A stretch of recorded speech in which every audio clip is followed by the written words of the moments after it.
नमस्कार विद्यार्थियों, आज का जो हमारा टॉपिक है वो है thermodynamic concept of heat and work, यानी ऊष्मा एवं कार्य की ऊष्मागतिकीय अवधारणा। तो आज हम इस वीडियो के अंदर ऊष्मा एवं कार्य से संबंधित कुछ महत्वपूर्ण ऊष्मागतिकीय अवधारणाओं के बारे में जानेंगे। तो देखो, पहली उदाहरण लेते हैं हम कार्य एवं ऊष्मा से संबंधित। तो मोड ऑफ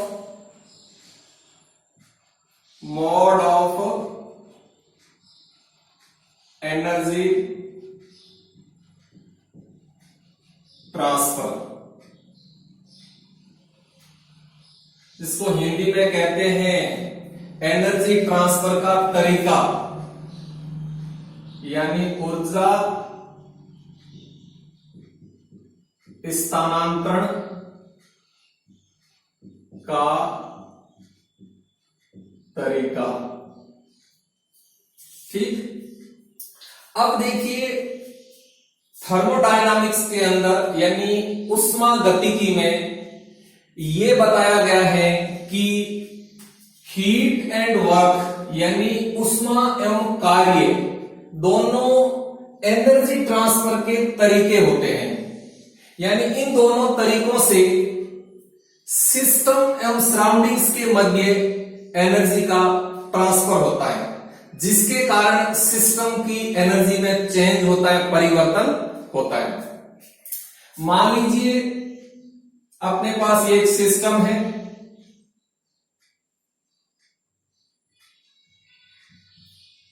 और इस सिस्टम के चारों ओर इस सिस्टम का सराउंडिंग्स है ये।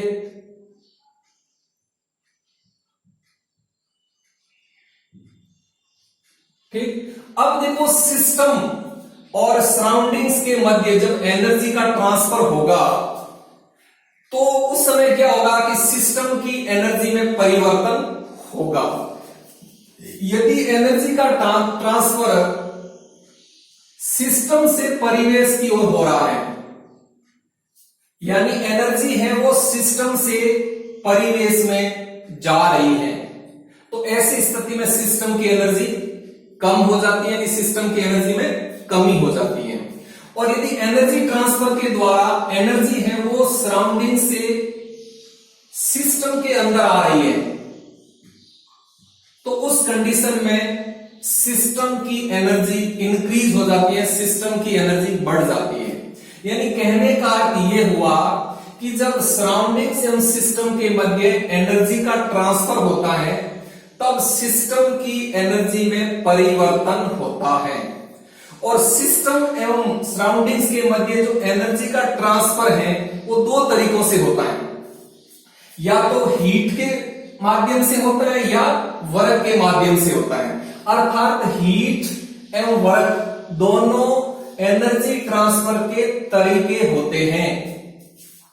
अब देखो हीट में क्या होता है और वर्क में क्या होता है। हीट यानी ऊष्मा, वर्क यानी कार्य। अब देखो दोनों ही एनर्जी ट्रांसफर के तरीके हैं, तो एनर्जी ट्रांसफर के इस मेथड में एनर्जी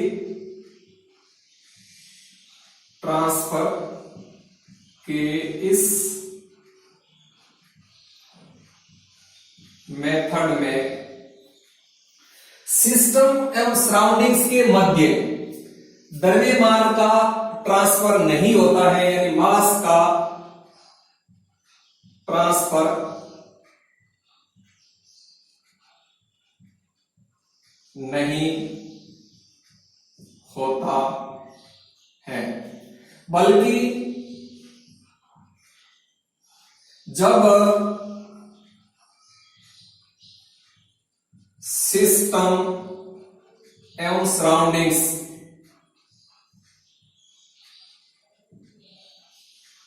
के तापमान में अंतर होता है अब इस तापांतर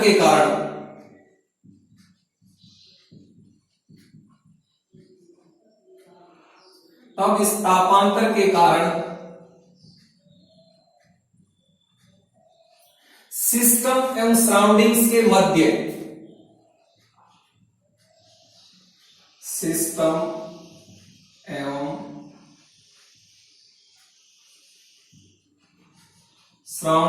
के मध्य थर्मल एनर्जी का ट्रांसफर होता है। थर्मल एनर्जी का ट्रांसफर होता है। तो थर्मल एनर्जी के ट्रांसफर के इस तरीके को हम हीट कहते हैं, जिसमें सिस्टम और सराउंडिंग्स के मध्य मास का ट्रांसफर नहीं होता है, द्रव्यमान का स्थानांतरण नहीं होता है।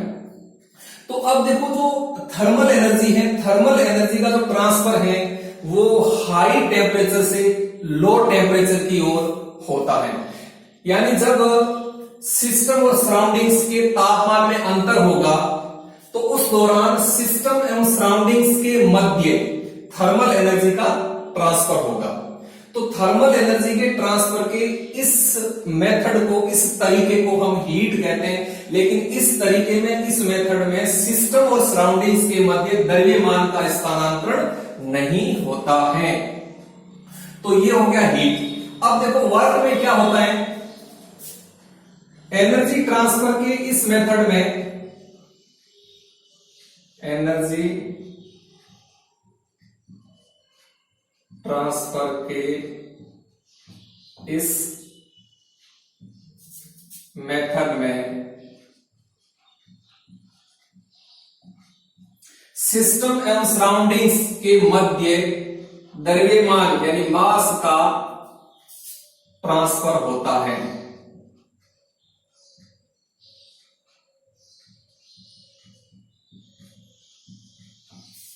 जब परिवेश में यानी सराउंडिंग्स में किसी वेट यानी mgh को ऊपर की ओर उठाया जाता है, ऊपर की ओर उठाया जाता है, या फिर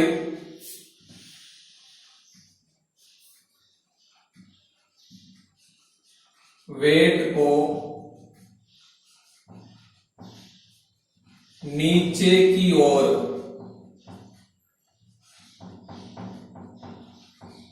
गिराया जाता है, तो ऐसी स्थिति में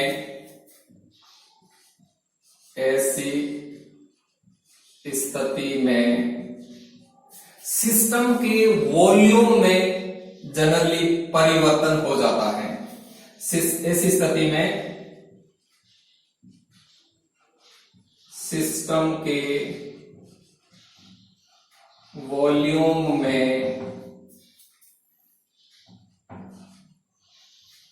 परिवर्तन हो जाता है।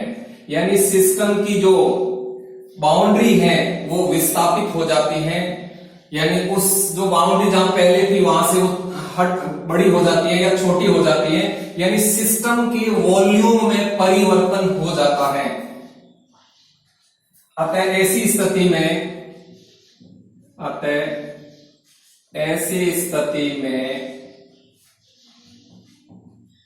सिस्टम एवं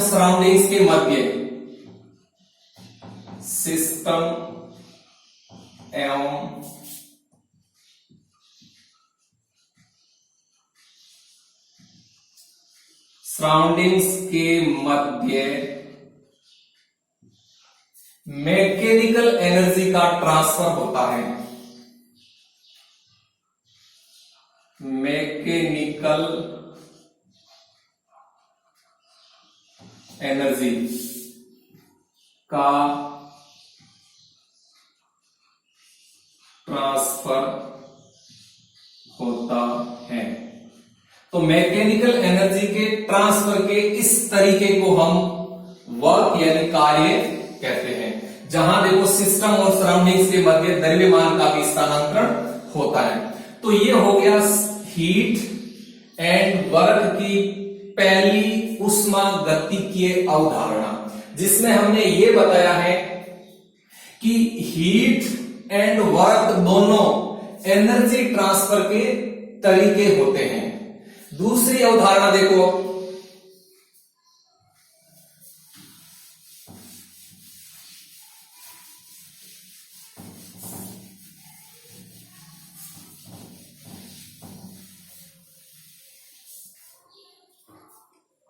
दूसरी अवधारणा है फेनोमेनॉन। फेनोमेनॉन अब देखो जो हीट एंड वर्क है ये दोनों बाउंड्री एवं ट्रांजिएंट फेनोमेनॉन है।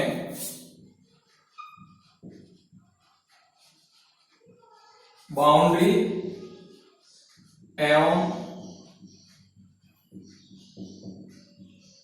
ट्रांजिएंट फेनोमेनॉन है। देखो इसका अर्थ ये हुआ कि जो कार्य और उष्मा है, हीट एंड वर्क है, ये दोनों तंत्र की परिसीमा पर यानी तंत्र की बाउंड्री पर प्रकट होते हैं। अतः ये बाउंड्री फेनोमेनॉन है यानी तंत्र की परिसीमा पर प्रकट होने वाले एनर्जी ट्रांसफर के तरीके हैं। और ट्रांजिएंट का अर्थ होते हैं कि ये दोनों समय आश्रित होते हैं, कार्य और उष्मा दोनों समय आश्रित होते हैं और ये दोनों तंत्र की परिसीमा पर यानी तंत्र की बाउंड्री पर प्रकट होते हैं। तो ये दूसरी अवधारणा हो गई उष्मा एवं कार्य से संबंधित। तीसरी देखो फंक्शंस।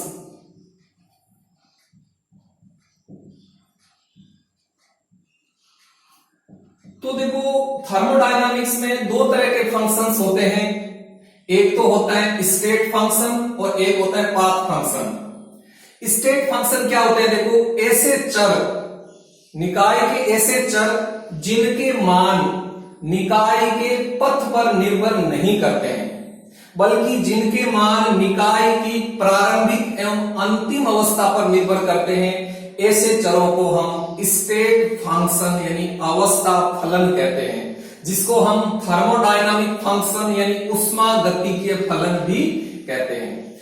अब दूसरे होते हैं पाथ फंक्शन, यानी सिस्टम के ऐसे चर जिनके मान सिस्टम के पथ पर निर्भर करते हैं, बल्कि जिनके मान सिस्टम की प्रारंभिक एवं अंतिम अवस्था पर निर्भर नहीं करते हैं, तो ऐसे चरों को हम बोलते हैं पाथ फंक्शन यानी पथ फलन। अब देखो जितने भी अवस्था फलन होते हैं, तो अवस्था फलन के जो फंक्शन हैं उनको हम स्टेट फंक्शन यानी थर्मोडायनामिक फंक्शन यानी अवस्था फलन कहते हैं।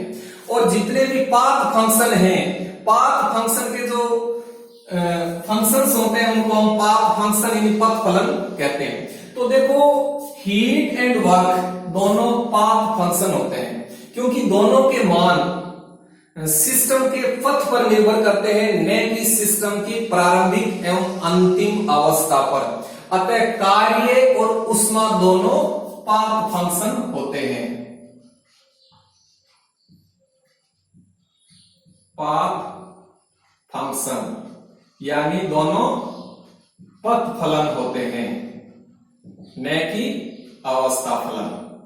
तो ये तीसरी अवधारणा हो गई कार्य एवं उष्मा से संबंधित, कि कार्य एवं उष्मा दोनों पथ फलन होते हैं, क्योंकि कार्य एवं उष्मा दोनों के मान सिस्टम के पथ पर निर्भर करते हैं, न कि सिस्टम की प्रारंभिक एवं अंतिम अवस्था पर। चौथी अवधारणा लेते हैं हम। चौथी अवधारणा हम ये देखेंगे कि जो हीट एंड वर्क है इनके अवकलज कैसे होते हैं, यानी डिफरेंशियल।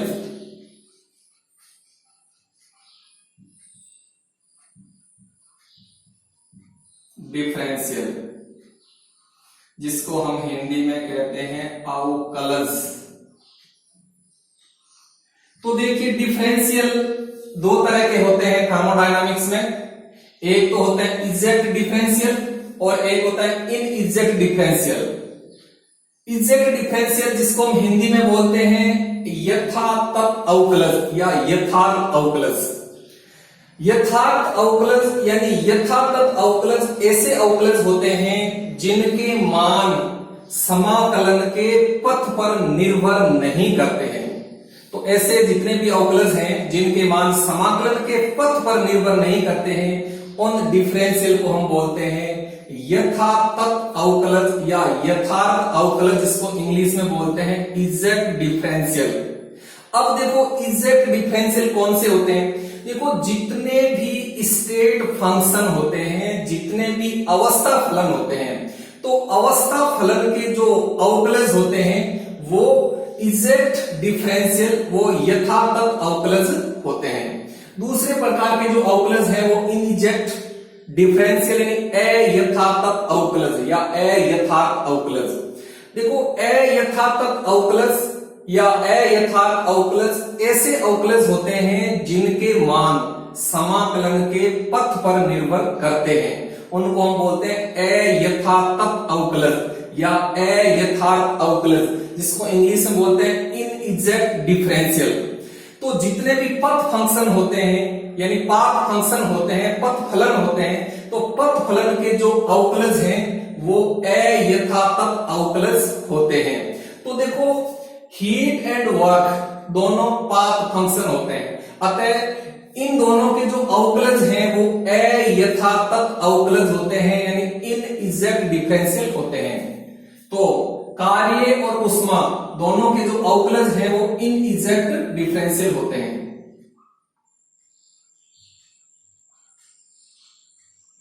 इनएग्जैक्ट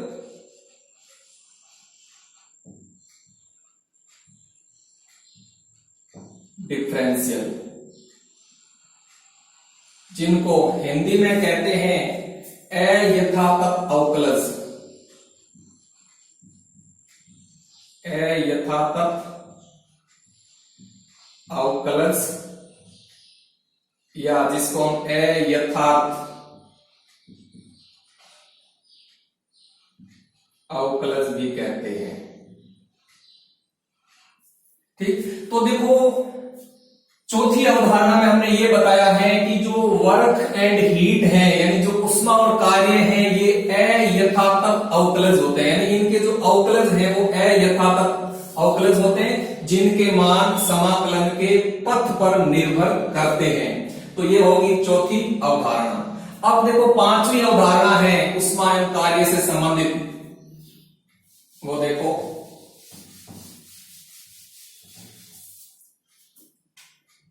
पांचवी अवधारणा है साइन कन्वेंशन।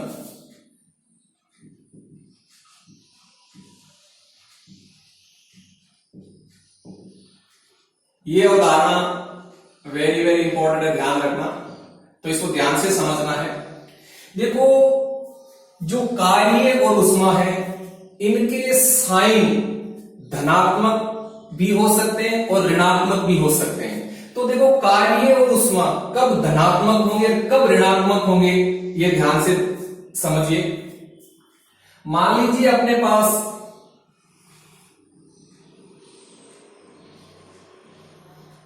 एक सिस्टम है, ठीक, और इस सिस्टम के चारों ओर इस सिस्टम का परिवेश है, सराउंडिंग्स है।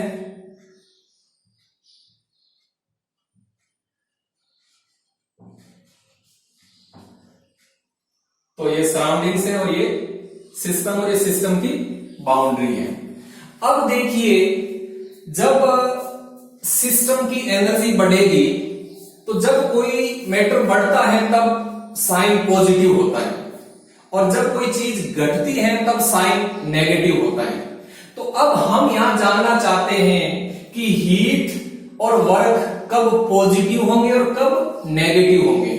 तो देखो, मान लीजिए ऊष्मा है वो परिवेश से सिस्टम के अंदर आ रही है,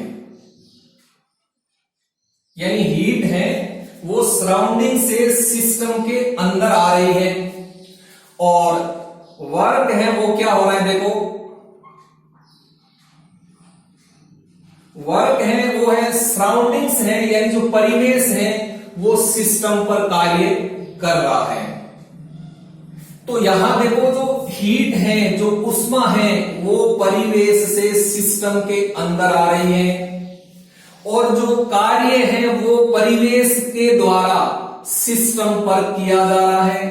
तो यहां देखो, दोनों हीट और वर्क है ये ऑन द सिस्टम है, ऑन द सिस्टम। तो इन दोनों कंडीशन में, यानी जब हीट सराउंडिंग से सिस्टम के अंदर आ रही है और जब सराउंडिंग्स के द्वारा यानी परिवेश के द्वारा सिस्टम पर कार्य किया जा रहा है, तो इन दोनों कंडीशन में सिस्टम की एनर्जी इंक्रीज होती है, यानी सिस्टम की एनर्जी बढ़ जाती है। तो ऐसी स्थिति में Q का मान पॉजिटिव और W का मान भी पॉजिटिव होगा सिस्टम के लिए। ठीक, क्यों? क्योंकि यहां सिस्टम की एनर्जी इंक्रीज हो रही है। तो जब कोई मैटर, कोई चीज इंक्रीज होती है तब हम पॉजिटिव साइन का प्रयोग करते हैं। तो दोबारा देख लीजिए कि जब हीट है वो सराउंडिंग से सिस्टम के अंदर आ रही है तो सिस्टम की एनर्जी बढ़ जाएगी। तो ऐसी स्थिति में सिस्टम के लिए Q है वो पॉजिटिव होगा, और जब सराउंडिंग्स के द्वारा यानी परिवेश के द्वारा सिस्टम पर कार्य किया जा रहा है, यानी work done on the system by the surroundings, यानी सराउंडिंग्स के द्वारा सिस्टम के ऊपर कार्य किया जा रहा है, तो उस कंडीशन में सिस्टम की एनर्जी बढ़ जाती है। तो ऐसी स्थिति में सिस्टम के लिए W का साइन है वो पॉजिटिव होगा। ठीक, अब देखो इनके साइन नेगेटिव कब होंगे, यानी इनका विपरीत हो जाएगा, इनका उल्टा हो जाएगा। देखो, जब हीट है वो सिस्टम से परिवेश में आ रही है, ठीक, और सिस्टम है वो परिवेश पर कार्य कर रहा है, यानी कार्य है वो सिस्टम है, सिस्टम के द्वारा परिवेश पर कार्य किया जा रहा है। तो इन दोनों, यहां इन दोनों कंडीशन में क्या हो रहा है, बाय द सिस्टम हो रहा है, बाय द सिस्टम, यानी सिस्टम के द्वारा हीट परिवेश को दी जा रही है और सिस्टम के द्वारा परिवेश पर कार्य किया जा रहा है। तो इन दोनों कंडीशन में सिस्टम की एनर्जी कम हो जाती है, डिक्रीज हो जाती है। तो ऐसी स्थिति में Q सिस्टम के लिए नेगेटिव होगा और W भी सिस्टम के लिए नेगेटिव होगा। ठीक, अब दोबारा देखिए, Q नेगेटिव कब होगा, यानी ऊष्मा का चिन्ह, ऊष्मा का साइन ऋणात्मक कब होगा, जब ऊष्मा सिस्टम से सराउंडिंग्स में आ रही है, यानी जब ऊष्मा सिस्टम के द्वारा सराउंडिंग को दी जा रही है, यानी ऊष्मा है वो निकाय के द्वारा परिवेश को दी जा रही है। तो ऐसी स्थिति में सिस्टम की एनर्जी कम हो जाएगी, और जब सिस्टम की एनर्जी कम हो जाएगी तो सिस्टम के लिए जो Q है उसका मान, उसका जो साइन है वो नेगेटिव होगा। ठीक, अब कार्य में क्या हो रहा है कि work done by the system on the surroundings, यानी सिस्टम के द्वारा परिवेश पर कार्य किया जा रहा है। तो उस कंडीशन में सिस्टम की एनर्जी कम होगी, और जब सिस्टम की एनर्जी कम होगी तो सिस्टम के लिए W नेगेटिव होगा। तो कहने का अर्थ यह हो गया कि सिस्टम के लिए कार्य और ऊष्मा दोनों के मान पॉजिटिव अथवा नेगेटिव हो सकते हैं। लेकिन अब एक बहुत महत्वपूर्ण बात सुनिए, जब आप फिजिक्स के अंदर साइन कन्वेंशन के बारे में पढ़ोगे तो आपको कार्य का जो साइन है वो अलग देखने को मिलेगा यहां से। फिजिक्स में आप क्या देखोगे